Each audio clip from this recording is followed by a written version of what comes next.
बिस्मिल्लाहिर्रहमानिर्रहीम, अस्सलाम वालेकुम नाज़रीन, आप देख रहे हैं प्रोग्राम द लास्ट आवर। मैं हूँ यासिर रशीद और स्टूडियो मेरे साथ बराजमान है सीनियर तजज़ियाकार राना मोहम्मद अजीम साहब। नाज़रीन, आज अगर देखा जाए तो मुल्की मामलात के अंदर पेशरफ जो पिछले दिनों से दिखाई दे रही थी उसके अंदर कुछ बेहतरी के इम्कानात तो रोशन हो रहे हैं, लेकिन बयान जो मंजर आम पे आ रहे हैं उससे वफाकी हुकूमत ये तासुर दे रही है कि पाकिस्तान तहरीक इंसाफ या अपोजिशन जो है वो मुज़ाकरात को डिले कर रहे हैं। लेकिन अपोजिशन ये कहती है कि हुकूमत मुज़ाकरात को डिले करेगी। आने वाले दिनों के अंदर वो जो charter of demand by written अभी तक जमा नहीं करवाया गया, इस ज़िमन के अंदर हुकूमती मौक़िफ़ क्या है वो आपको सुनवाया जाएगा। और उसके अंदर बैकडोर डिप्लोमेसी, बैकडोर चैनल के जो रवाबित थे उसके हवाले से जो कयास आराइयाँ कल रात से सुनाई दे रही हैं, उसके अंदर किस हद तक हकीकत है। पाकिस्तान तहरीक इंसाफ अगर इस बात के ऊपर है कि ये मुज़ाकरात भी किसी मुज़ाकरात का नतीजा है, तो ये चीज़ें किस हद तक सूदमंद साबित हो सकती हैं। और फिर जो कैदी थे 26 नवंबर के वाक़े वाले जो लोग गिरफ्तार किए गए थे, उनमें से अक्सरियतों की रिहाई का अमल मुकम्मल करके बाहर आ जाना, ये किस बात का साइन है। आने वाले दिनों के अंदर जब 2 से 3 दिन अभी बाकी हैं कि जिस दिन बड़ा फैसला सामने आने वाला है, क्या उस फैसले में भी कोई डिले दिखाई देगा।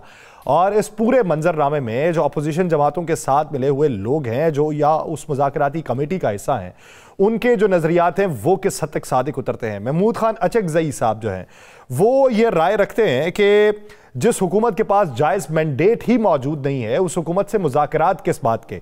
और शहबाज शरीफ साहब के बारे में वो ये भी राय रखते हैं कि वो हमारे दोस्त हैं, लेकिन वो तो मुशर्रफ के वज़ीर आज़म बनने को भी तैयार हो गए थे। तो इस तरह की बातें उनकी तरफ से किए जाना, अल्लामा राजा नासिर अब्बास साहब की तरफ से बात का किए जाना। और फिर राजा परवेज़ अशरफ साहब ने एक अहम बात की है, उन्होंने ये कहा कि वक्त आने पर मियाँ मोहम्मद नवाज शरीफ, इमरान खान और आसिफ अली जरदारी साहब भी बैठ सकते हैं और बात कर सकते हैं। तो ये जो कयास आराइयाँ हैं सिर्फ महज कयास आराइयाँ हैं, इसके अंदर हकीकत भी है। राना साहब, राना सनाउल्लाह साहब तो कहते हैं कि उन्हें देना चाहिए था जवाब, ताकि अगले हफ्ते हम उनको बेहतर तरीके से जवाब दे सकते हैं, वो इसमें डिले कर रहे हैं। और राजा नासिर अब्बास साहब कहते हैं कि ये तो तूल पकड़ेगा, मामला इतना छोटा तो है नहीं कि इन दिनों के अंदर ही बात मुकम्मल हो जाए। बिस्मिल्लाहिर्रहमानिर्रहीम, अस्सलातु वस्सलामु अलैका या सय्यदी या रसूलल्लाह, अस्सलातु वस्सलामु अलैका या सय्यदी या हबीबल्लाह, ताजदार ख़त्म नबूवत जिंदाबाद जिंदाबाद। बात है यासर, मैंने इस मुल्क के अंदर नवाज शरीफ वर्सेस मोहतरमा बेनज़ीर भुट्टो शहीद सियासत को बड़े करीब से देखा है। कौन किसके पम्फलेट किस तरीके से फेंकता था, कौन किसको क्या कहता था, कौन किसको घसीटता था, कौन मुल्क का दुश्मन कहता था। पीटीआई की नफरत और उस नफरत में ज़मीन आसमान का फ़र्क है। उस वक्त तो इंतहा की नफरत थी ना। 11 साल आसिफ अली जरदारी को इमरान खान ने जेल तो नहीं रखा। जिस केस में वो जेल में रहे वो किसने किसका बनाया हुआ केस था, नवाज शरीफ साहब की हुकूमत। उसके बाद काला कोट पहनकर मौजूदा चेयरमैन सेनेट के खिलाफ कौन गया था,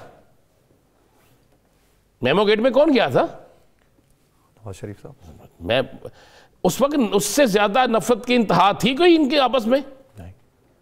सुलह हो गई, हुई, घंटों लगे, हफ्ते भी नहीं लगे, घंटों लगे ना, मामला खत्म हो गए। इन इंतहाबात से पहले अतातर वर्सेस बिलावल भुट्टो सरदारी थे जी, नहीं थे? ऐसे ही था। बिलावल भुट्टो सरदारी जो तकरीरें करते थे आपको याद नहीं है? आसफा भुट्टो जो तकरीरें करती थी आपको याद नहीं है? आसिफ अली जरदारी जो तकरीरें करते थे आपको याद नहीं है? इलेक्शन खत्म हुए, क्या हुआ? एक ही रात में सारे इकट्ठे हो गए, एक ही सब में खड़े हो गए, महमूद और यास, ठीक है ना। तो बात यह है, तो पीटीआई के साथ कौन सी इन्होंने उनकी चारपाई पीटीआई ने उठा ली है, या पीटीआई ने कौन सा उनका वो कट्टा खोल के ले गए ने कि जनाब ये नहीं हो सकता। ये किस तरह मुमकिन है? दीवाने हैं ये जो ये बात कहते हैं, पागल है वो जो ये बात कहते हैं। ये बात करें जो असल बात करने वाली है कि जनाब बानी तहरीक इंसाफ जेल में रह के भी में हरा देता है, जेल से बाहर आया तो हमें बिल्कुल ही आउट कर देगा, ग्राउंड से बाहर फेंक देगा। ये बात है असल जिसकी उन्हें फिक्र है। बाकी जो उन्होंने कहते हैं ना जी वो चार्टर ऑफ डिमांड हमें दें, हम उस चार्टर ऑफ डिमांड पे आगे लेकर जाएंगे। आज वो डिले क्यों कर रहे हैं जनाब? उन्होंने कहा था आप हमारी मुलाकात कराएं बानी तहरीक इंसाफ से, कोई 2 घंटे की मुलाकात कराएं, हम उसके आगे सारी चीजें रखें, वहां बैठ के चार्टर ऑफ डिमांड बनाएं, ला के आपको दे देते हैं। आपने कौन सी बात माननी है कौन सी नहीं माननी उस पर आप बता दीजिएगा। इन्होंने गवर्नमेंट ने मुलाकात करवाई बानी पीटीआई से? हाँ जी, पहली मुलाकात तो हुई सर। भाई आप ये मीटिंग तो कल खत्म हुई है, मेरे लगता है आप भी चाय पी आज आपने? सर वो दूसरी मुलाकात की बात कर रहे हैं। मैं जबरदस्त कल उन्होंने कहा था मीटिंग में उनके साथ, आप चाय पी के ना थोड़ा फ्रेश हुआ करें, ताकि जो चीज़ फ्रेश करने वाली है वो आपको होश व हवास में रखे, आपको पता लगे मैं क्या पूछ रहा हूँ। मुलाकात के वाले दिन जो है वो तो पीर को है, लेकिन वो मुलाकात तो जब के वाले वो मुलाकात वाले ये है कि सर हफ्ते के वाले दिन मुलाकात को करवानी, ये बात नहीं है। जब गवर्नमेंट एक मसले को ख़त्म करना चाहती है तो फिर कौन सा दिन मुलाकात का? क्या बैरिस्टर सैफ, अली अमीन गंडापुर, बैरिस्टर गौहर, वो तो सर वो तो उसके दायरे कार से ही बाहर निकली हुई मुलाकातें हैं ना। थी ना। हाँ। तो ये भी तो दायरे कार से बाहर निकली हुई मुलाकात है ना। ये भी मुलाकातें जो है इसीलिए होनी है ना कि जनाब इस मामले को हल किया जाए। ये मुलाकात इसलिए तो नहीं होनी कि जनाब मूंगफली दे आइए इमरान खान, चनगोजे दे आइए। ये मुलाकात भी इसीलिए होनी है भाई, तो कराएं मुलाकात कराएं। वो मुलाकात करके आते हैं। कल खुद हामिद रजा साहब ने नहीं कहा आप मुलाकात करें, वापस आके आपको चार्टर ऑफ डिमांड देते हैं, आप उस चार्टर ऑफ डिमांड के सामने रखने के बाद फैसला करें। जहां तक राना सनाउल्लाह साहब ने कहा है कि जनाब अच्छी बात है वो जेल में रहना चाहते हैं, हमने तो ऑफर कोई नहीं की। बिल्कुल आपने ऑफर कोई नहीं की, उन्होंने ऑफर कर दिया ना, उन्होंने ऑफर कर दिया ना कि मैं जेल में रहना चाहता हूं यार, मेरे कारकुनों को रहा करना, करें ना भाई, क्यों नहीं करते? 1.5-2 साल से पकड़े, 1.5 साल से पकड़ा हो गया ना जी। प्रोसिक्यूशन आपका अपना है, 1.25 साल हर चीज़ अपनी है, तो भाई उस प्रोसिक्यूशन को बाकी चीज़ों को चीज़ें करें और करने के बाद आगे चले। एक तो ब्रेक का मुनंज कहता जाता जिमें मैं और किसी गड्डी की ब्रेक मारनी होती है, कोई बात तो पूरी हो लेने दिया करें। तो भाई ये बड़ी सिंपल सी चीज़ है। जिस दिन मुलाकात हो जाएगी उस मुलाकात के बाद आप देखेंगे पीटीआई अपनी चार्टर ऑफ डिमांड देगी और हुकूमत ने कौन सी बात माननी है कौन सी नहीं माननी वो आगे बता देगी। अगर आप ये बात करें, राजा रासर साहब बड़े मोहतरम हैं कि बिल्कुल बड़ी अच्छी बात उन्होंने की कि इस हौसले से करना पड़ेगा। इस हौसले के लिए 5 साल चाहिए, 10 साल चाहिए, 20 साल चाहिए, कितना चाहिए?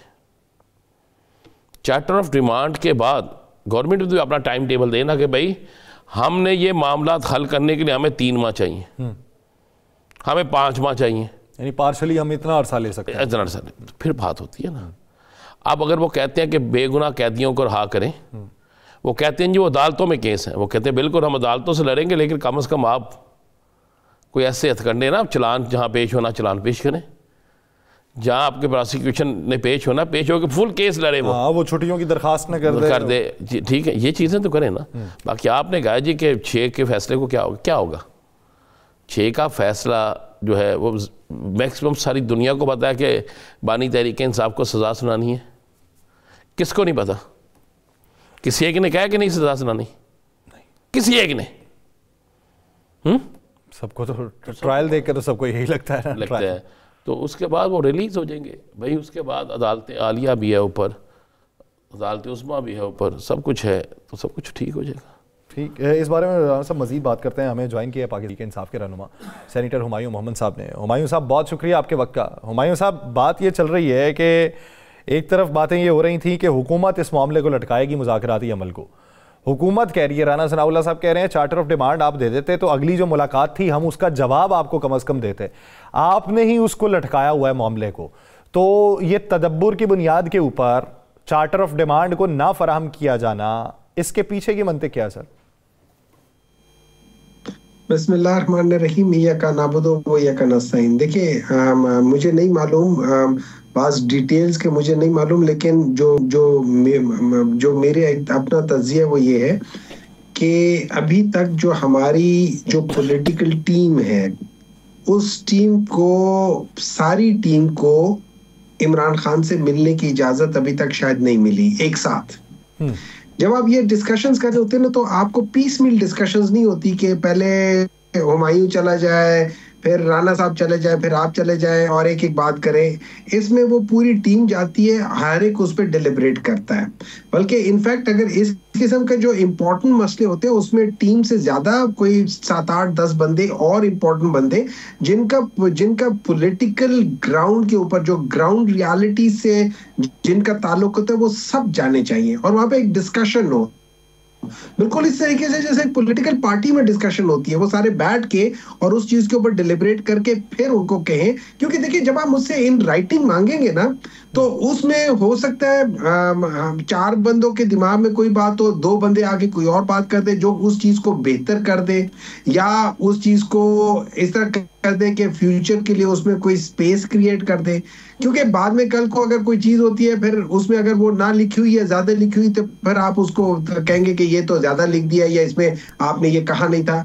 इन सारी चीजों के लिए टाइम भी चाहिए होता है, इस सारी चीजों के लिए जो होते हैं ना, मुलाकातें भी चाहिए होती है। मुलाकात नहीं, मुलाकातें चाहिए होती हैं। यू कांट से कि जी आप एक दो मुलाकात कर ले, उस एक दो मुलाकात में ये कर ले, फिर ना ही समझिए ना। मतलब फिर आप ये मत कहें कि जी हम आपके साथ सिंसियरली इस मसले को हल करना चाह रहे हैं। पाकिस्तान तहरीक इंसाफ इतनी सिंसियर है, पाकिस्तान तहरीक इंसाफ ने अगर हम देखें तीन चीजों जो हो सकती थी, उन तीन चीजों से अपने स्टैंड को हटाया है इन the larger interest of the country. और ये इमरान खान ने कहा है, उन्होंने कहा है कि ये वो मतलब बेसिकली मैंडेट चोर लोग हैं, या जिनको वो हमेशा से कहते थे मैंने इनसे बात ही नहीं करनी बिकॉज इनके पास ताकत नहीं है और इनके पास डिसीजन पावर नहीं है। लेकिन चले मान लिया, अगर डायरेक्टली ना से इनडायरेक्टली से ये उनके एलची तो हो सकते हैं, तो चलो हम इनसे बात कर लेते हैं। तो एक चीज नंबर वन, हम अपने उस मौका से पीछे हट के कि हम इन लोगों से बात नहीं करेंगे, हम बात करने के लिए तैयार हैं। अब अगर ये ब्लफ कर रहे थे, हमने उनका ब्लफ कॉल कर दिया,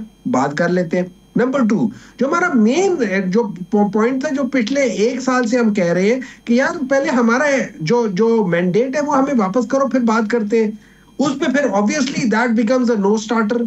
तो हम उससे पीछे हट गए in the larger interest of the country, ताकि कंट्री के अंदर पॉलिटिकल स्टेबिलिटी आए। पॉलिटिकल स्टेबिलिटी आएगी तो मुआशी बेहतर होगी।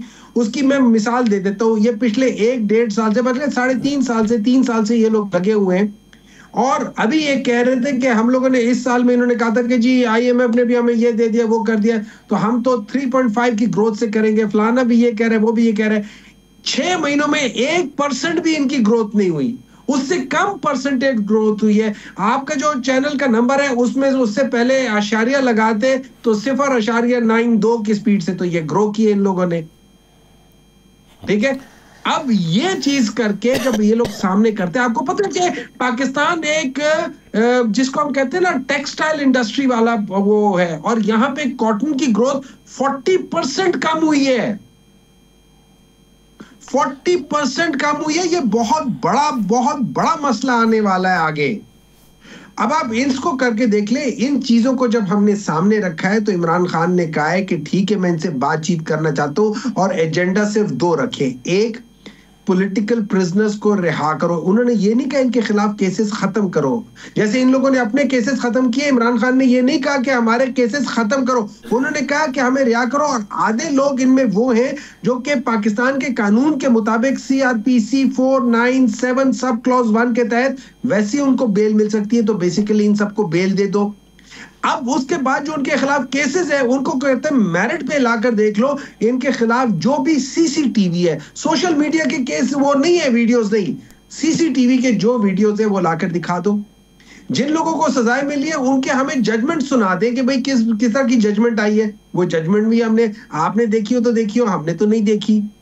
तो इन सब चीजों को सामने रखते हुए, हाँ बात चीजें जरा पॉजिटिव हुई है। अब ये कोइंसिडेंस था, ये जानबूझ के हुआ, ठीक है। 19 बंदों को उन लोगों ने रिहाई दे दी है, अच्छा किया है, लेकिन मेरी नजर में तो इनको उधर होना ही नहीं चाहिए था कि इनको सजा मिले। तो अब ये सारी चीजें सामने करके सवाल ये उठता है, अच्छा डॉक्टर साहब गवर्नमेंट सीरियस है? जी सर। मेमन साहब, आपकी बात सारी सामने आ गई। कितने दिन तक तहरीक इंसाफ, हफ्ते को गालबन मुलाकात हो जाएगी चेयरमैन PTI से, बानी PTI से, तो उसके बाद कितने दिन लगेंगे अपनी डिमांड या अपना चार्टर ऑफ, जो भी आप इसे कह सकते हैं, आपके मुतालबात हो सकते हैं, आप पेश कर देंगे? देखिए राना साहब, इस तरह है, फर्ज करें मैं अपने आप को उस पोजीशन पर डालता हूं, तो आप आके मुझे बताते हैं कि डॉक्टर साहब ये सारी बातें हुई हैं। मैं हो सकता है उसी वक्त आपको कुछ चीजें डायरेक्शन दे दूं और फिर आपको कहूं कि यार मुझे थोड़ा सा टाइम भी दे दो, तुम भी ये कर लो, फलाने से ये डिस्कस कर लो, उससे ये डिस्कस कर लो, क्योंकि मेरा तो एक्सेस है नहीं। तो उसूलन मेरी नजर में तो उसूलन ये होना चाहिए कि गवर्नमेंट को ना सिर्फ इस पूरी पॉलिटिकल कमेटी को, बल्कि अगर इमरान खान 10 बंदों को और बुलाता है तो उन सबको इजाजत मिलनी चाहिए। और पूरा दिन 1 घंटे 2 घंटे की इजाजत नहीं है, 8-10 घंटे बैठे डिलिब्रेट करें, उसके बाद करके कहें कि ये कर ले। अब अगर ये सैटरडे को कर लेते विच इज टुमारो तो अच्छी बात है, संडे को दोबारा कर ले, मंडे को करके जिस दिन ये खत्म हो जाएंगे सर, बाकी तो सिर्फ ड्राफ्ट करना है ना उन चीजों को। दरमियान में 1-2 लॉयर्स भी हैं ताकि वो वहां जाके उन चीजों को जो उसकी जो एक लीगल पहलू होता है उस चीज को चेक कर लें। कुछ पॉलिटिकल लोग हैं वो उसके पॉलिटिकल ग्राउंड रियलिटी को सामने करेंगे और जिस दिन हो जाएगा उसके अगले दिन दे देंगे। तो मे बी ट्यूसडे को दे दें, मे बी वेडनेसडे को दे दें। लेकिन क्या आप मुझसे पूछे कि इतनी बड़ी चीज, और वो भी एक बात याद रखें, मेरी रिजर्वेशंस हैं, मैं एक बहुत बड़े टोले के साथ एक डील करने जा रहा हूं। I have to be very careful कि मैं क्या लिखने लगा हूं क्या नहीं लिखने लगा हूं। तो उस लिहाज से मुझे शायद टाइम चाहिए, लेकिन मेरा ये ख्याल है कि इमरान खान ये जल्दी कर लेंगे, इन्हीं 2-3-4 दिनों में कर लेंगे। सर, मैं कतला कलामी के लिए माजरत, हुमायूं साहब, जब आप ये समझते हैं कि वो टोला जो है वो ईमानदार नहीं है, तो फिर उसकी उम्मीद कैसे लगाएंगे सर उसकी एग्जीक्यूशन की? सर देखिए, इस तरह है कि आपने अपने लिहाज से वही वाली बात है ना, उनके ब्लफ को कॉल करना है। आपने उनके ब्लफ को कॉल कर लिया। इमरान खान ने साफ कहा है ना कि मुझे मत निकालो। अगर कोई और लीडर होता, उनमें से कोई लीडर होता तो कहता कि यार इन सबको अंदर रहने दो, मुझे निकालो, मैं जा रहा हूं सऊदी अरेबिया, या मैं जा रहा हूं लंदन, या मैं जा रहा हूं फ्रांस। इमरान खान ने कहा मैं नहीं। और इमरान खान अगर उसने मकर करना होता तो वो अपने प्लेटलेट्स भी गिरवा देता, वो अपनी वो कमर की भी प्रॉब्लम हो जाती है। ऐसे ऐसे लोग हैं कि जो ही कोई ओहदा मिलता है तो कमर का दर्द ठीक हो जाता है, ओहदा चला जाता है तो कमर का दर्द आ जाता है। तो वो 2 नंबरी, उसने कोई ऐसी हरकत नहीं की इमरान खान ने। तो इन सब चीजों को सामने रखते हुए मुझे थोड़ी सी रिजर्वेशंस है, लेकिन मैं ये समझता हूं कि ये सारी चीजें हो रही है इस वजह से कि कहीं मींस विद इन पाकिस्तान से इनके ऊपर प्रेशर आ रहा है कि भाईजान ये आपने करना है। आप क्या समझते हैं कितने दिनों तक ये मामला जो है इसकी कुछ शक्ल सूरत निकल आएगी? सर मेरे ख्याल में अगर इन लोगों ने पाकिस्तान की इकोनॉमी को बेहतर करना है तो जितनी जल्दी ये करेंगे उतनी जल्दी ठीक होगी। लेकिन व्हाट आई अंडरस्टैंड इज कि इनको थोड़ी सी जल्दी है, शायद हो ये हुकूमत को जल्दी है। मेरा ये ख्याल है हुकूमत को भी जरा जल्दी है। हुकूमत wants to have some kind, देखिए हुकूमत शायद बाज तबकों को, ताकतवर तबकों पाकिस्तान से बाहर वाले, उनको ये बताना चाहती है कि हम इंगेज कर रहे हैं। अच्छा, मेरे पास इतला ये है कि ये 3 से 4 माह इंगेज करेंगे, तो क्या पीटीआई 3 से 4 माह इंगेज रहेगी? सर वहां पे जो जितना मैं जानता हूँ, इमरान खान ने 31 जनवरी का कहा हुआ है, तो 31 जनवरी probably would mean 31 January until unless उसके अंदर कोई ऐसी चीजें ना हो जाए जो कि आप उसको कॉन्फिडेंस बिल्डिंग मेजर कर ले, या उसको आप ये समझ ले कि उन्होंने कहा कि यार मैं इन सब लोगों को रिहा करो, पॉलिटिकल प्रिजनर्स को, तो उनमें से लेट्स से 60% या 70% को रिहा कर दे और फिर उसके बाद कहें बाकियों को हम अच्छा इनको ये करेंगे वो। सो मे बी कोई इस किस्म की चीज करे तो शायद इमरान खान वहां पे ये सोचे कि थोड़ा बहुत 1 हफ्ता एक्स्ट्रा दे दे या 5 दिन एक्स्ट्रा दे दे। लेकिन मेरा नहीं ख्याल कि इमरान खान 3 महीने इंतजार करेगा।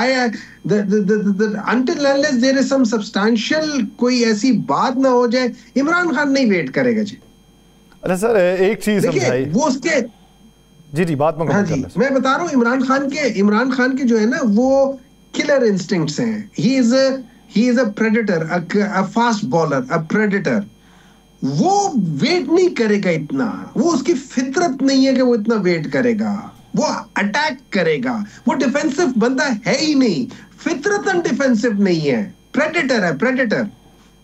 सर एक चीज़ बताइए कि पिछले दिनों ये बात चली कि ऑफ़र की गई बनी गाला में मुंतकिल करने की, हाउस अरेस्ट की, और उसको डिक्लाइन कर दिया गया।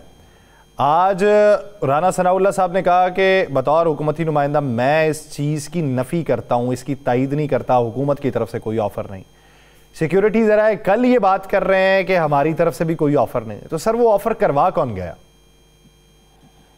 सर मैं देखिए इस तरह है, मैं इस बात की मुझे नहीं पता कि इमरान खान को किसी ने डायरेक्ट ऑफर की है नहीं की, किस लिहाज से वो है। अगर इमरान खान ने कहा है वो इसलिए सच है कि एक जराए थे, उन्होंने मुझसे बात की थी और मुझे कहा था कि भाई हम चाहते हैं कि इमरान खान के साथ बातचीत हो जाए। तो मैंने कहा पहले मैं तो इमरान खान से बातचीत तब करूंगा, पहले मुझे पता तो चले कि आप चाहते क्या हो। तो उन्होंने एग्जैक्टली ये वर्ड्स कहे थे, मैं आई रिपीट कि उन्होंने क्या कहा था। उन्होंने कहा था हम ये चाहते हैं कि इमरान खान जेल से निकल जाए या बनी गाला चले जाए, या अगर मुल्क से बाहर जाना चाहता है तो चला जाए और 3 साल तक पॉलिटिकल एक्टिविटीज में हिस्सा ना ले। मैंने उन्हें कहा था कि जी इसका मतलब है आप चाह रहे हो कि शेर जो है गोश्त खाना छोड़ के घास खाना शुरू कर दे। मैंने कहा आई एम सॉरी, ये चीज तो उनको छोड़े मैं भी नहीं मानने वाला, तो वो तो बिल्कुल नहीं मानेंगे। और अब अगर वही बातें इमरान खान कह रहे हैं और मुझे नहीं मालूम, क्योंकि मैं फिर उस चीज से मैं हट गया था और मैंने उस चीज से बात ही नहीं की, because it was a non starter for me, forget about Imran Khan. तो उस बात पे अगर वो चीज इमरान खान कह रहे हैं तो आई एम श्योर ये किसी न किसी तरीके से डायरेक्टली नहीं होगी, इनडायरेक्टली जरूर वहां गई होगी। ठीक, आपसे जिस शख्सियत ने की ही बात ऑफर की या कई बात आगे जाके करें, मैं नाम नहीं लेता उस शख्सियत का, नाम से हम पूछेंगे, वो इतनी पावरफुल शख्सियत थी कि वो जो बात कर रही थी अगर आप बात करते तो उस पर कोई पैरा नहीं, मेरे ख्याल में ही वो पावरफुल शख्सियत नहीं थी, लेकिन वो मेरे ख्याल में वो शायद उनको रिप्रेजेंट कर रहे थे। सियासी थी सरकारी? अच्छा, सियासी थी या सरकारी?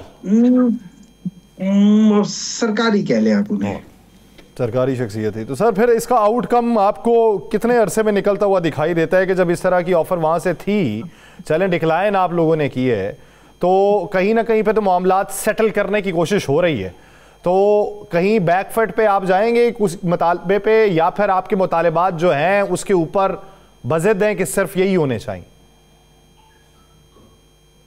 देखिए मैं आपको एक बात बताता हूँ, इमरान खान ने सिर्फ 2-3 दिनों के लिए कहा था कि भाई हम ये रेमिटेंसेस बंद करना शुरू कर देंगे, और फिर उन्होंने कहा कि चलो फिलहाल जरा होल्ड ऑन करो, लेकिन 31 जनवरी के बाद फिर हम देखेंगे। तो वहां पे जो स्टेट बैंक ने कहा है कि उन्होंने कहा है कि एक रेमिटेंसेस में ड्रॉप आई है, ठीक है, इन चीजों को छोड़ दें, इन सारी चीजों को छोड़ दें।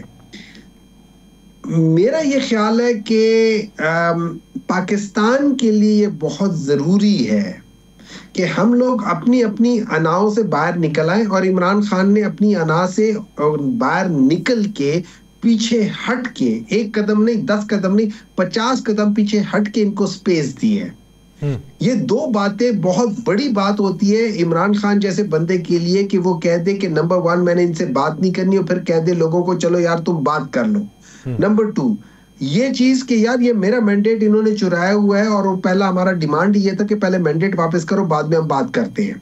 तो वो कहते हैं कि चलो खैर फिलहाल मैंडेट वाली बात को हम साइड पे रख लेते, हम बाकी इन 2 चीजों पे डिस्कशन कर लेते ताकि कॉन्फिडेंस बिल्डिंग मेजर स्टार्ट हो जाए। क्योंकि दोनों तरफ से मैं इसको एग्री करता हूँ कि दोनों तरफ से ट्रस्ट डेफिसिट है, उस ट्रस्ट डेफिसिट को फिल करना बहुत जरूरी है।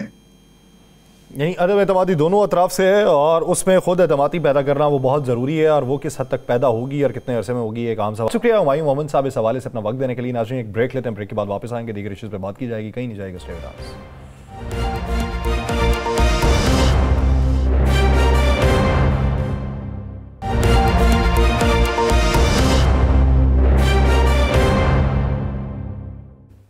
ब्रेक के बाद खुशामदीद नाज़रीन। ब्रेक से पहले जिस तरीके से सेनेटर हुमायूं मोहम्मद साहब कह रहे थे कि दोनों तरफ जो है वो ट्रस्ट डेफिसिट है, और इस ज़िमन के अंदर उस लम्हे का इंतज़ार करना है कि जब काबिल एतमाद माहौल के अंदर एक दूसरे का एतमाद बढ़ाने की कोशिश की जाए, और ये जब दोनों अतराफ से रफ्ता रफ्ता करने की कोशिश की जाएगी तो उसका आउटकम कुछ बेहतर निकलेगा। वो कहते हैं हम 10 कदम नहीं, हम 50 कदम पीछे गए, और हमने मुज़ाकरात की टेबल पे आके उनसे गुफ्तगू शुनीद जो की है, यही हमारा एक जेस्चर ऐसा है कि जिससे हम इस चीज़ की तरफ मायल हुए हैं कि जिनके साथ हम बैठना नहीं चाहते थे, हम बैठे हैं और वो मुल्की वजूहात की बुनियाद के ऊपर बैठे हैं, अपने लोगों के मसाइल हल करने के लिए बैठे हैं।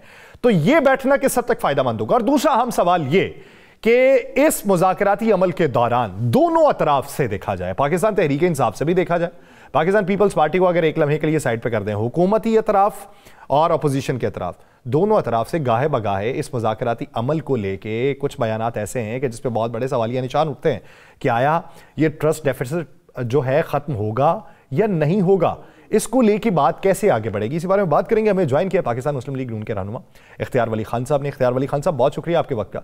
इख्तियार वली खान साहब, इस मंजरनामे में जहाँ पे बहुत सारे लोग बातें कर रहे हैं, आपके बयानात भी आजकल बड़े मेन स्ट्रीम मीडिया की जीनत बन रहे हैं इस मुज़ाकराती अमल को लेके कि पाकिस्तान तहरीक इंसाफ जो है वो मजबूरी की खातिर मुज़ाकरात कर रही है, जो दीगर वजूहात आपने बयान की हुई हैं।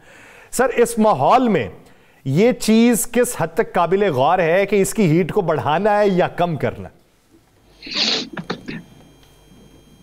अच्छा, बहुत शुक्रिया यासिर रशीद भाई। देखिए, मुझे ये बताइए, जो इससे पहले आपने बात की, जो सेनेटर साहब फरमा कर गए हैं, अब आपका क्या ख्याल है कि इसके जवाब में मैं क्या करूं? उनके मुंह में लड्डू डालूं, उन्हें रसगुल्ले खिलाऊं, कि इससे ज्यादा हम क्या कर सकते हैं कि हम इनके साथ मुज़ाकरात पे बैठ गए जिनसे हम बात नहीं करना चाहते? जरूरत हमारी थी या तुम्हारी थी? लीडर तुम्हारा जेल में है, मुकदमे तुम लोगों पे बने हुए, 9 मई के तुम्हारे इर्द गिर्द दायरे बने हुए हैं, सियासी कैदी तुम्हारे हैं, उजरती कैदी तुम्हारे हैं, 190 मिलियन पाउंड की चोरियां तुम्हारी हैं। पार्लियामेंट में तुम लोगों को नहीं पता कि तुम्हारा बड़ा कौन है, छोटा कौन है, दरमियाना कौन है, सारे एक दिन पैदा हुए। वो मसाइल तो इनके अपने हैं। तो देखें, अब मेरा तो मसला ये है, मैं मुस्लिम लीग नून में, मैं होम्योपैथिक नहीं हूं, मैं फिजिशियन भी नहीं हूं, मैं फिजिशियन भी नहीं, मैं गोलियों वाला काम बिल्कुल नहीं करता। मेरे एक हाथ में जो है कैंची होती है, एक में छुरी होती है और जेब में इधर सुई धागा रखा होता है। मैं, अगर आप बात अच्छी करेंगे तो मुझे अच्छी बात करनी उससे ज्यादा आती है। बात पैड़ी करोगे तो मुझे 6 जुबानों में फिर समझाना आता है, मैं फिर 6 जुबानों में समझाता हूँ बंदे को। तो अब आ गए वो, देखो ये हकीकत है, ये हकीकत है कि आपके साथ किसी ने बात नहीं की। आप मुझे बताएं यासिर रशीद भाई, कोई जमात इनके साथ बैठी है बात करने के लिए? कोई बड़ी नामावर जमात इनके साथ बैठी है? नहीं बैठी। ले दे के एक मौलाना साहब कुछ दिनों के लिए इनके साथ बैठे हैं, अब वो भी इनके साथ नहीं बैठते। बड़ी इनकी ख्वाहिश थी। अच्छा, ये शुरशुरियां बड़ी छोड़ते हैं कि जी मौलाना साहब की ख्वाहिश है कि वो अडियाला जेल जाना चाहते हैं। मौलाना साहब ने कहा मेरी कोई ख्वाहिश नहीं है, मैं जा ही नहीं रहा, मेरा कोई प्रोग्राम भी नहीं है। फिर आगे से कहते हैं कि जी कप्तान साहब को ऑफर हुई है कि हम आपको बनी गाला में हाउस अरेस्ट करते हैं, आपको पिशावर मुंतकिल करते हैं। मुझे तरदीद करनी पड़ी कि हमारी तरफ से, पहले मैंने पूछा कि हमारी तरफ से कोई ऑफर गई है? सारे दरवाजों से मुझे यही पता चला कि कोई ऑफर नहीं गई। फिर मैंने कहा भाई हमारी कोई ख्वाहिश नहीं है, तुसी उत्थे ही ठीक हो, जितने मुर्गे मिलते हैं तो देसी। सर वली साहब, आपकी जमात के बड़े सीनियर रहनुमा हैं, बड़ी कुर्बानियाँ दी हुई हैं, ख्वाजा साद रफीक साहब ने, वो कहते हैं ये जो जमहूरियत है ये रिमोट कंट्रोल जमहूरियत है और इसका इख्तियार जमहूरी लोगों के पास नहीं है। मियां जवेद लतीफ़ कहते हैं कि ये हुकूमत इतने पैसों के इवज़ हमें मिली है। आपके साबका साथी शाहिदा खान अब्बासी इस हुकूमत के मतलब क्या कहते हैं आपको पता है?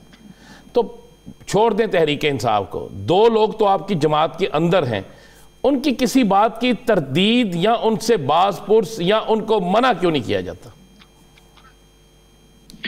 अच्छा, जहां तक साद रफीक भाई की बात है, हम एक साथ स्टूडेंट फेडरेशन में रहे, हम एक साथ यूथ विंग में रहे और हम फिर एक साथ मदर मुस्लिम लीग में प्रमोट हुए। वो मेरे सीनियर हैं, मैं उनका छोटा हूँ, बड़ा कुछ उनसे सीखा है।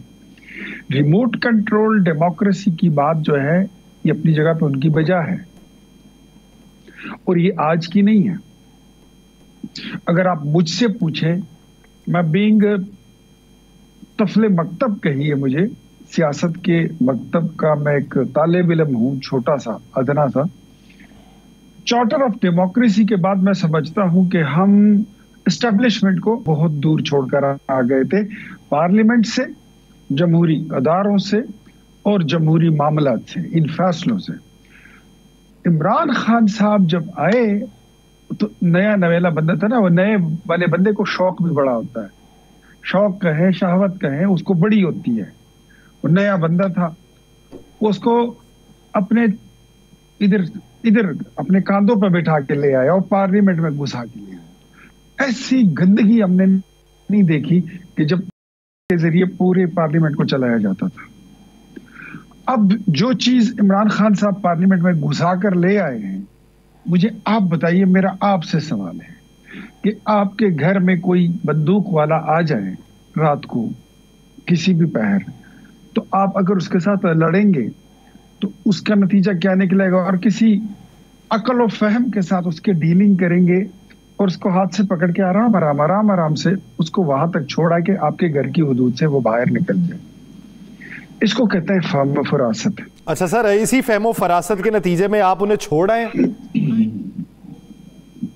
अच्छा, आपको नहीं पता कि मर्ज लगते हुए कितना टाइम लगता है और उसका फिर इलाज करने में कितना टाइम लगता है? मर्ज लगते जो है ना, चंद घंटे लगते हैं। किसी को मारने के लिए एक इंजेक्शन काफी होता है, उसको बचाने के लिए आपको कितने घंटे अस्पताल, वार्ड और आईसीयू के वो देखने पड़ते हैं, बेड्स देखने पड़ते हैं, अल्लाह बचाए सबको। तो ये मर्ज जो है वो लग चुका है और मर्ज को अब आहिस्ता आहिस्ता धीरे धीरे उसका इलाज भी होगा, वो ठीक हो जाएगा।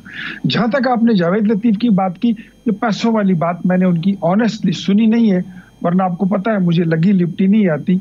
जो बात ठीक होती है उसको ठीक कहता हूँ, जिसका पता नहीं होता अब मुझे नहीं पता, जिसका पता होता फिर जवाब देना चाहिए तो मैं जवाब भी दे देता हूँ। और मैं यही मेरी वजह है कि मैं अपनी पार्टी में इस पोजीशन पर हूँ, अदरवाइज पता नहीं कहाँ पे होता। शाहिद खाकान अब्बासी जो है, he has got nothing to do with PMLN anymore। Shahid Khaqan Abbasi साहब के लिए मेरा इतना जुमला ही काफी है कि अगर नवाज शरीफ उनको वजीर आजम ना बनाते तो आज वो अपनी दूसरी जमात ना बनाते। Simple as this. Nawaz Sharif उनको वजीर आजम ना बनाते तो आज उनका कद काट इतना ना होता कि उनकी मुंह से निकली हुई एक बात उसके टिकर्स बनते। वरना इससे आगे बढ़ते हैं। एक लम्हा, एक सेकंड दे दें। शाहिद साहब इससे पहले MNA रहे हैं, शाहिद साहब इससे पहले वजीर रहे हैं। आप सब बताइए, किसी ने उसको टॉक शो में नहीं देखा था, किसी प्रोग्राम में नहीं आते थे। वजीर आजम बनने के बाद उनके स्टेचर में फर्क आ गया। सो मेरे ख्याल में अपने लीडर के साथ बेवफाई नहीं करनी चाहिए और हर बार जो है बंदा ना वजीर आजम बनता है, ना हर बार बंदा वजीर बनता है, ना हर बार बंदा गवर्नर बनता है। कभी कभी भी रेस्ट भी करना पड़ता है। थैंक यू जी, आप आगे सवाल कीजिए। चले मैं, क्या आप मज़ाकरात को हल होता देख रहे हैं? इस मज़ाकरात का कोई नतीजा निकलते देख रहे हैं? अच्छा, ये बात बड़ी आसान है, इसमें कोई रॉकेट साइंस नहीं है। सबसे पहले PTI को, ये जो मैं इनको अक्सर कहता होता हूँ कि ये आपकी जो जुबान है, ये दांत है ना, ये अल्लाह ने सिर्फ खाने के लिए नहीं दिए, इससे अपनी जुबानों की जरा हिफाजत भी किया करो, थोड़ा सा इसको कंट्रोल रखो। अल्लाह ने दी इसलिए कि अपनी जुबान की हिफाजत करो और खाना पीना खाओ। अगर ये अपनी जुबानों पर कंट्रोल करें, चंद चीजें जो इनकी ऐसी हैं कि ये हमेशा, मतलब अब आप भूल जाएं कि मैं किसी जमात की वजह से मेरी मुखालफत है तो मैं इनको तनकीद का निशाना बना रहा हूँ। इनके मुंह से, इनकी सोशल मीडिया से ऐसे अल्फाज निकलते हैं कि इमरान नहीं तो पाकिस्तान नहीं। अब ये इन्हीं की पार्टी ने कहा था, अब मेरी हुकूमत नहीं रही तो पाकिस्तान 3 टुकड़े हो जाएगा। ये चीजें जो है ना, ये हमारे इधर चोट लग के इधर पड़ी हुई है। ये चीजें ना करें, सियासी लोग बन जाएं। इमरान को लर्न करना चाहिए कि एक सियासी लीडर किस तरह बिहेव करता है। एक शातिर होता है जो चीजों को कहता है यू टर्न भी ले लो तो कोई परवाह नहीं, बात से मुकर जाओ तो भी कोई परवाह नहीं। पुख्तगी और संजीदगी लानी चाहिए। इस तरफ से मैं समझता हूं कि उनके सामने जो टीम बैठी हुई है वो मंजी हुई पॉलिटिकल टीम है और आपको भी शरारतें छोड़कर और शातिरपन जोड़कर पाकिस्तान की खातिर, देखें वो कहते हैं ना, लड़ते लड़ते हो गई गुम, एक की चोंच और एक की दुम। अब हमारा मसला ये है कि इनकी लड़ाई में, जो लड़ाई ये लड़ते हैं, इन्होंने लड़ना ही लड़ना है। हमने तो अभी तक यही देखा है, जब ये अपोजिशन में होते हैं तो भी लड़ते हैं, जब ये हुकूमत में हो तो भी लड़ते हैं, फिर अपोजिशन में आ गया फिर लड़ पड़ते हैं। अगर ये पुख्तगी ले हैं तो मेरे ख्याल में जब पॉलिटिकल लीडर मसलों को डिस्कस नहीं करते तो मसलों का कद और उसका हुजम बढ़ता जाता है और सियासी लीडर छोटे रह जाते हैं। लेकिन जब सियासी लीडर मुज़ाकरात की मेज पर आते हैं तो उनका कद बढ़ जाता है और मसाइल का हुजम छोटा होता जाता है। जितने भी बड़े मसाइल हों वो हल हो जाएंगे, लेकिन नीयत अच्छी होनी चाहिए और थोड़ी सी मेच्योरिटी की जरूरत है। मेच्योरिटी अगर आ जाए इमरान खान साहब और उनकी टीम की जानिब से, और दूसरा अगर वो ये अपनी बेलगाम सोशल मीडिया को थोड़ा सा कंट्रोल कर ले, मेरे ख्याल में 75% मसले जो हैं ये उनकी ताकत भी है इमरान खान की, और ये उनकी कमजोरी भी है। उनके लिए ज्यादा दुश्मनियां और ज्यादा बदख्वा जो लोग पैदा किए गए वो उनकी सोशल मीडिया ने पैदा किए हैं, कि उनके लिए अगर कभी नरम गोशा पैदा होता भी है, लेकिन उनकी सोशल मीडिया अगर आप देखो तो वो भी फिर आप सोचते भी नहीं कि इस तरफ देखना ही नहीं है, और इसके लिए there is no soft corner for Imran और पीटीआई। सर हमारा तो बतौर जमहूरियत के रखवालों को पैगाम ये है कि दुश्मनी जमकर करो, लेकिन ये गुंजाइश रहे कल कभी हम दोस्त हो जाएं तो शर्मिंदा ना हो। सिर्फ इतनी सी गुजारिश है सर, बाकी तो फिर मामला चलते रहते। सर एक सवाल ये कि आपकी इत्तेहादी जमात पाकिस्तान पीपल्स पार्टी इलेक्शन से पहले जब हुकूमत में थे, साथ थे, शीरी थे, फिर बाद में तल्ख हुए इलेक्शन में, फिर शीरी हो गए, अब फिर जो ताबड़तोड़ हमले हो रहे हैं, जिस तरीके से नबील कबूल साहब ने तो यही कह दिया वजीर आजम तब्दील होना चाहिए, इनके बस की बात नहीं है, इनके गर्दन में सरिया। अब ये इत्तेहादी इस तरह की बातें करने लगे हैं, वो भी इस मोमेंट पे, तो ये हमारे लिए बड़े सवालिया निशान छोड़ जाती हैं। देखिए मैं आपको एक बात बताता हूँ, ये जो होती है ना इत्तेहादियों की हुकूमत, कोलिशन गवर्नमेंट, इसमें ये हल्की फुल्की मौसीकी चलती रहती है। आप यकीन करें हमारी जमात में हमारी जो स्पोक्स पर्सन की हमारी टीम है, मैं भी उसका एक अदना सा मेंबर हूँ, वज़ीर आज़म साहब की जो टीम है गवर्नमेंट की, हमने कभी इन बयानात को सीरियस लिए नहीं है, ना हम लेते हैं, ये चलते रहते हैं। ये जिस तरह आपने कहा ना कि आज शीरी तो कल फिर तल्ख हो गए, आज फिर तल्ख है, कल ये फिर शीरी होंगे। जब भी मैं ये कहता होता था, मुझे अक्सर मीडिया पे मुझसे सवाल किया जाता था टॉक शोज में कि आपने पीटीआई के साथ भी आपका पंगा चल रहा है, आप मौलाना साहब के साथ भी पंगा ले रहे हो, ये मदारिस रजिस्ट्रेशन बिल, तो ये क्या हो जाएगा, वो रोड पे आ जाएगा, ये रोड पे आ जाएगा, सारी सड़कें बंद हो जाएगी, पूरा मुल्क बंद हो जाएगा। मेरा एक ही उनको जुमला होता था कि हमारा और मौलाना साहब का एक मुआशिका भी है, हमारा एक मोहब्बत एहतराम का एक रिश्ता भी है, अदब का एक रिश्ता भी है, और एक रिश्ता ये भी है कि हमें ये भी पता है कि we are true democratic party, और मौलाना साहब भी एक सियासी जमहूरी कुव्वत है। जब भी जिस दिन भी नवाज शरीफ या शहबाज शरीफ मौलाना साहब आमने सामने आएंगे तो कोई मसला नहीं होगा। और आज भी मैं समझता हूँ जिस दिन आसिफ अली जरदारी, बिलावल भुट्टो जरदारी, वज़ीर आज़म साहब की और मियां नवाज शरीफ की मुलाकात होगी, मरियम बीबी की मुलाकात होगी, तो कोई तलखी नहीं रहेगी, कोई बातें नहीं होंगी। नबील कबूल साहब मेरे भाई हैं, वो मेरी तरह हम नवा है, वो कभी तबले पर बैठे होंगे, कभी गिटार पर बैठे होंगे, बजाते रहे, ये हल्की फुल्की मौसीकी है, ये चलती रहेगी, 5 साल पूरे करेगा शहबाज शरीफ इंशाल्लाह। हल्की फुल्की मौसीकी ये चलती रहेगी। बहुत शुक्रिया इख्तियार वली खान साहब, इस हवाले से अपना क्लीन नाज़रीन देख रहे इश्यूज पे बात करेंगे। एक शॉर्ट ब्रेक के बाद कहीं नहीं जाएगा, स्टे विद अस।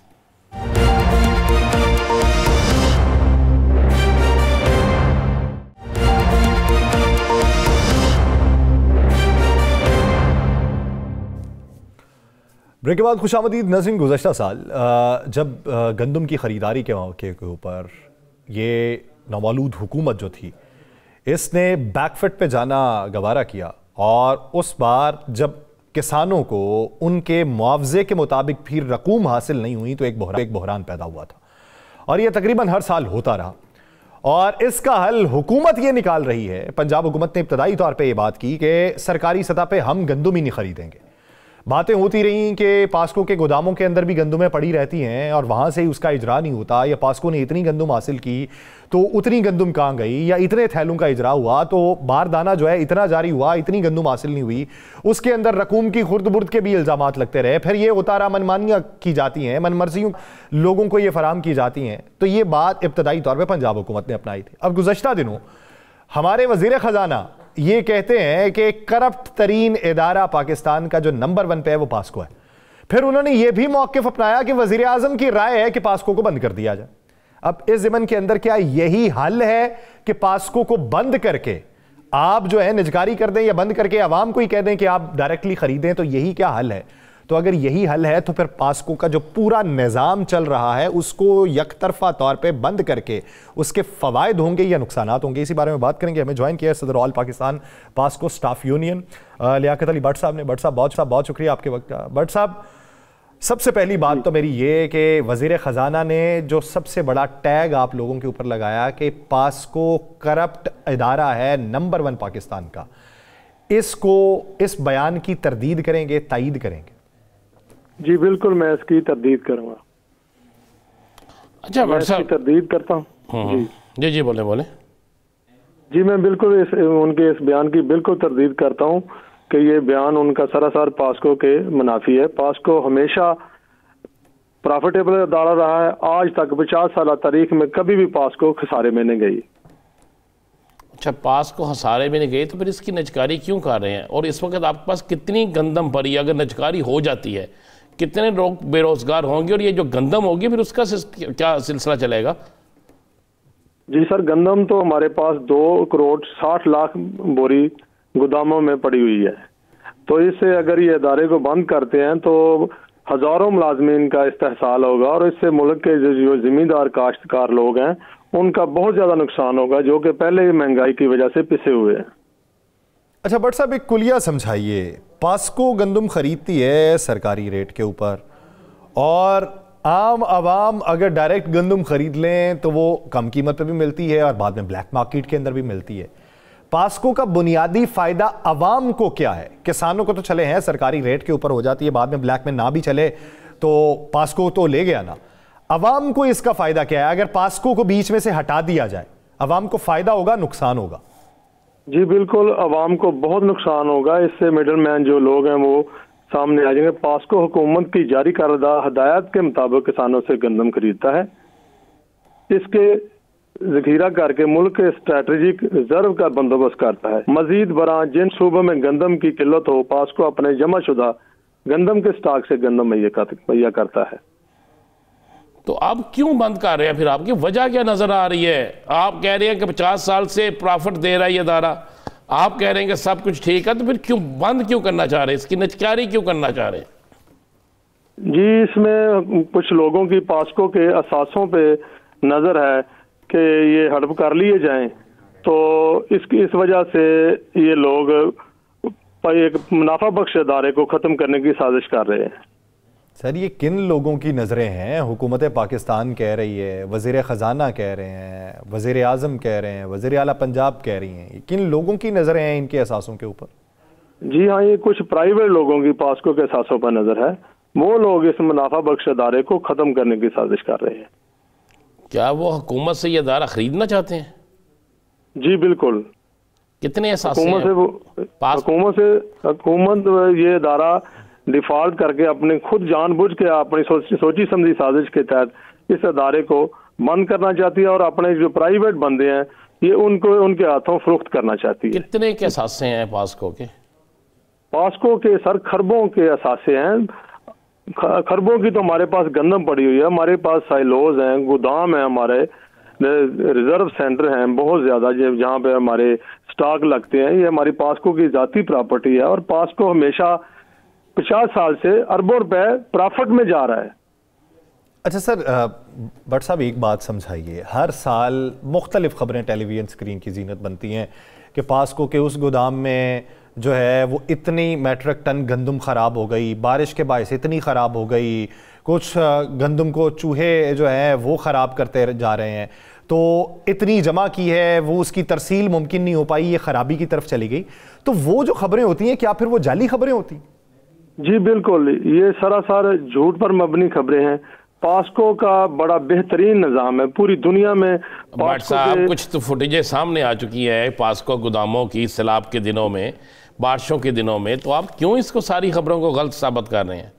नहीं सर, ये फूड डिपार्टमेंट की सारी खबरें हैं। पास्को गोदाम के गंदम के स्टॉक जो हैं वो साइलोस गोदामों और आरवी सेंटरों में जखीरा किया जाता है इनको, और इनकी मुकम्मल देखभाल की जाती है।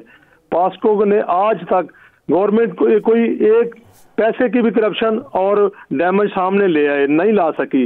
पता नहीं क्यों ये प्राइवेट लोग, हुकूमत उनसे मिलके ये पास्को को बंद, और इसका नुकसान जो होगा वो हमारे जिम्मेदारों को होगा, पास्को एम्प्लॉइज का नुकसान। देखें, इसके साथ हजारों लोगों का रोजगार मुंसलिक है, लोग बेरोजगार हो जाएंगे। महंगाई के इस दौर में लोगों का पहले ही कोई पुरसाने हाल नहीं है, और पीछे से ये हुकूमत ने ये काम शुरू कर दिया है कि इसको बंद कर दें। ये जो सरासर मुलाजमीन के साथ नाइंसाफी है।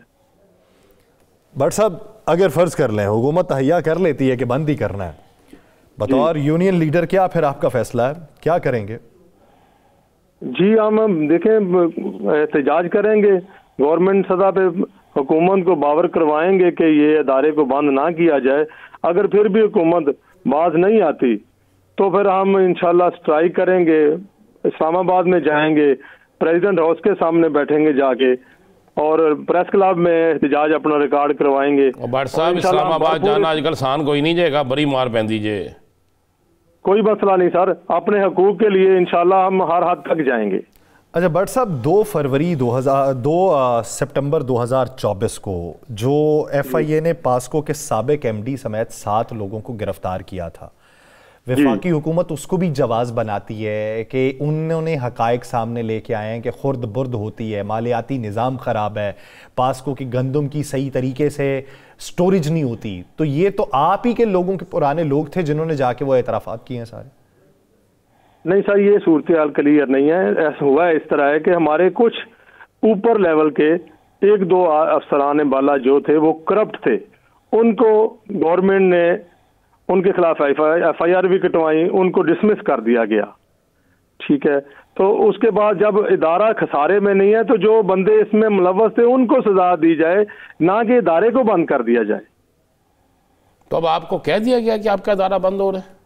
जी बिल्कुल, हमें तो यही पता चल रहा है कि बस 1-2 माह में इस इदारे को खत्म कर दिया जाएगा। तो फिर अगर आपका इदारा खत्म हो गया, फिर गंदम की खरीदारी किसानों से कौन करेगा? देखें जी, जमींदारों का तो पहले ही हाल बहुत बुरा है। तो जब एक ही इदारा था, पहले पंजाब गवर्नमेंट ने या सूबाई गवर्नमेंट ने गंदम परचेज करना बंद कर दी, एक वाहद पास्को ही इदारा रह गया था जो किसानों से गंदम खरीदता था।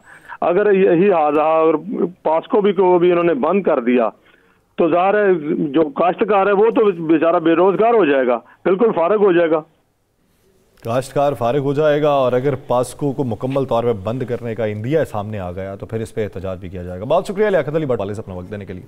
नाज़रीन, प्रोग्राम का वक्त खत्म हो जाता है, मुझे और राना साहब को दीजिए इजाज़त। आपसे मुलाकात होगी पीर के रोज़। अपना बहुत सा ख्याल रखिएगा।